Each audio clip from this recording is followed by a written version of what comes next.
Hello! In this video I will show you how to set up VPN on VIVO V50.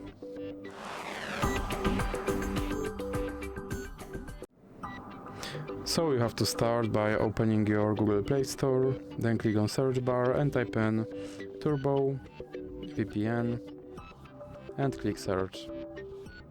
Then select this application and click install.